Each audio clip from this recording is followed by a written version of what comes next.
नमस्कार, स्वागत आपका नादी टीवी में। मैं हूं आपके साथ पूनम। बुलेटिन की शुरुआत करेंगे। भारत ने अपना सबसे अमूल्य रत्न खो दिया। कोरोना की कर्कश आवाज भारत की स्वर कोकिला को ले गई। आज सुर साम्राज्ञी लता मंगेशकर कोरोना से जंग हारकर दुनिया को अलविदा कह गईं। उन्होंने मुंबई के बीच कैंडी अस्पताल में आखिरी सांस ली। 92 साल की लता जी की 8 जनवरी को कोरोना रिपोर्ट पॉजिटिव आई थी, जिसके बाद उन्हें अस्पताल में भर्ती कराया गया था। उन्होंने कोरोना और निमोनिया दोनों से 29 दिन तक एक साथ जंग लड़ी। स्वर कोकिला, दीदी और ताई जैसे नामों से लोकप्रिय लता जी के निधन से पूरे देश में शोक की लहर है। फैंस उनके ठीक होने की दुआएं कर रहे हैं, लेकिन आज उस बुरी खबर से करोड़ों संगीत प्रेमियों का दिल टूट गया। सैकड़ों कालजयी गानों को अपनी आवाज देने वाली लता जी आज अनंत यात्रा पर चली गईं।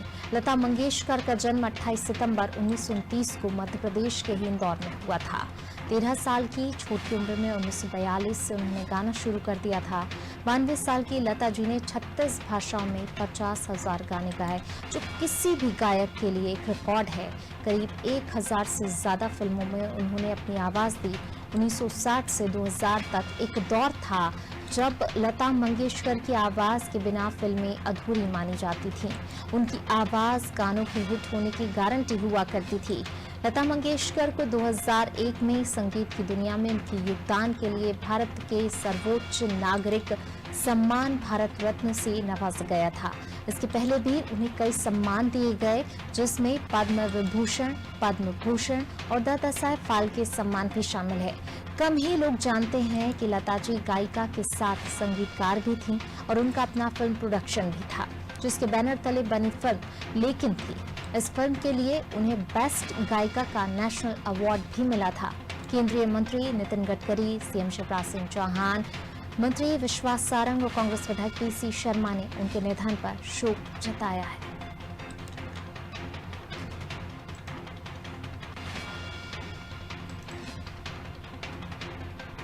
और पूरे विश्व में हमारे हिंदुस्तान को एक सम्मान, प्रतिष्ठा देने वाली ऐसी वो गायिका थी।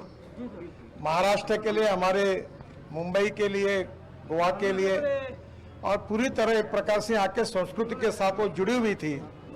उनका जाना ये हमारे पूरे देश के ऊपर एक बहुत बड़ा आघात है। आज वो हमारे बीच में नहीं है, पर उनके स्वर, उनका संगीत, उनके गीत आगे भी भविष्य में ऐसी पीढ़ियों से पीढ़ियों तक हम लोग सुनते रहेंगे। मुझे बहुत दुख है कि आज मैं मुंबई आया था और आज सुबह ही एक खबर आ गई। मैं उनका दर्शन लेकर आया हूं। मैं भगवान से प्रार्थना करता हूं कि उनकी आत्मा को शांति दे। यही ईश्वर चरणों में प्रार्थना करता हूं। लता जी का जाना हम सबके जीवन में एक बहुत बड़ा धक्का है। स्वर कोकिला नहीं रही। भारतीय संगीत के महायुग का अंत हो गया। लता दीदी, आपके बिना ये देश सुना है, इस देश के गीत और संगीत सुने हैं, हर घर सुना है, हृदय घट सुना है। आपकी कमी कभी कोई पूरा नहीं कर सकता। गीत संगीत की देवी मान के हमेशा आपकी पूजा करते रहेंगे। लता दीदी के चरणों में विनम्र प्रणाम। आज हम सब बहुत दुखी हैं। स्वर कोकिला लता जी अब हमारे साथ नहीं है। वो मध्य प्रदेश की बेटी थी। सरस्वती मां की कृपा उनके कंठ पर थी। उन्होंने बॉलीवुड में रहते हुए भी किस ढंग से भारतीय दर्शन को जीते हुए अपनी कला के माध्यम से आगे आने वाली पीढ़ी को प्रेरणा दी जाती है, इसका बहुत ही अच्छा उदाहरण प्रस्तुत किया। उन्हें स्वर कोकिला कहा जाता था। उनकी आवाज, उनका स्वर, उनकी लय अपने आप में एक आश्चर्य था। निश्चित रूप से उनका जाना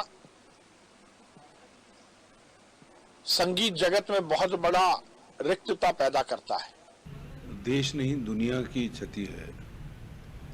लता मंगेशकर जी देश की आज़ादी के पहले से फिल्मों में तो गीत गाई रही हैं, लेकिन उन्होंने स्वतंत्रता के पहले भी ऐसे गीत गाए जो नौजवानों को देश की आज़ादी के लिए प्रेरित करते थे। और एक गोल्डन महिला थी इस देश की, जिन्होंने संगीत के क्षेत्र में सारी दुनिया में देश का नाम रोशन किया। मैं समझता हूँ कि कोई दूसरी लता मंगेशकर दुनिया में कभी पैदा नहीं हो सकती। मैं उस महान महिला को अपने श्रद्धासुमन अर्पित करने के पहले ये भी कहना चाहूँगा कि चीन का युद्ध हुआ हो या पाकिस्तान का, सीमा पे जाकर वो जो फौजी हैं उनका हौसला बढ़ाती थी। एक महान महिला को इस देश ने खो दिया है। मैं अपनी ओर से और कांग्रेस पार्टी की तरफ से उनके चरणों में प्रणाम करता हूँ।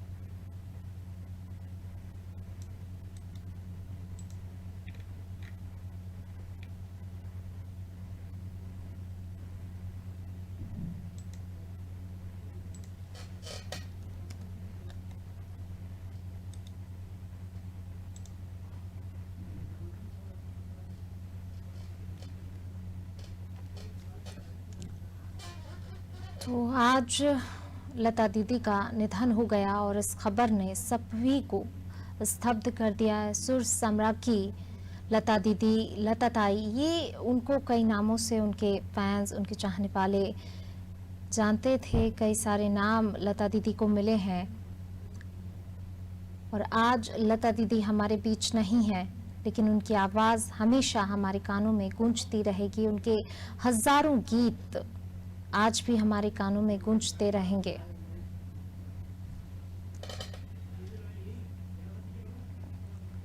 भारत रत्न सुर सम्राट की लता दीदी हम सबको छोड़कर अनंत यात्रा पर चली गई हैं।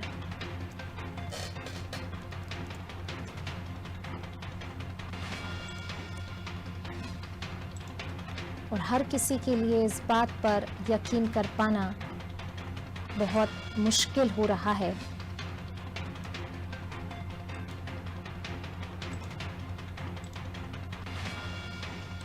कोरोना और निमोनिया दोनों से संघर्ष करती रही, जंग लड़ी उन्होंने, लेकिन आखिरकार वो अपनी जिंदगी की जंग हार गई।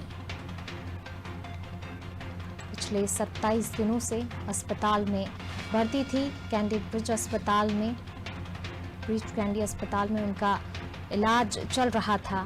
5 डॉक्टरों की टीम की निगरानी में उनका इलाज किया जा रहा था।